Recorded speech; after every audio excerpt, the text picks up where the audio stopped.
Once there was this little old man. His eyes blinked and his hands trembled. And when he ate, the silverware clattered distressingly. He missed his mouth with a spoon as often as not, and he dribbled a bit of food on his tablecloth. Now, he lived with his married son, having nowhere else to live. And his son's wife didn't like the arrangement. "I can't have this," she said. "It interferes with my right to happiness." And you could understand where she was coming from. So she and her husband took the old man gently but firmly by the arm, and they led him to the corner of the kitchen.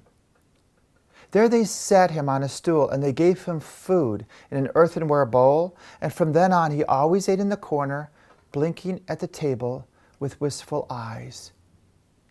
One day his hands trembled much more than usual, and the earthenware jar fell and it broke. "If you're a pig," said the daughter-in-law, "you must eat out of a trough." So she made him a little wooden trough, and he got his meals in that.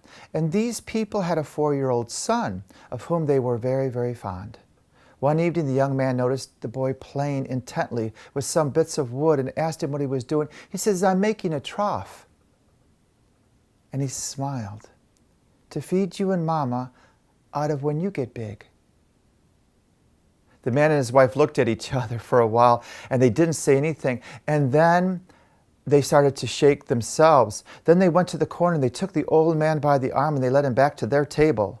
They set him in a comfortable chair, and they gave him food on a plate. And from then on, nobody ever scolded when he clattered, or he spilled, or he broke things. Now, this is one of Grimm's fairy tales. It brings out the evil of overlooking the fact that every human being, irrespective of age, health, or wealth, needs to be treated with dignity and respect. Today's second reading from James condemns favoritism. In one word, favoritism means to allow oneself to be unduly influenced by a person's social status or privilege, or power or wealth, or a lack of these things.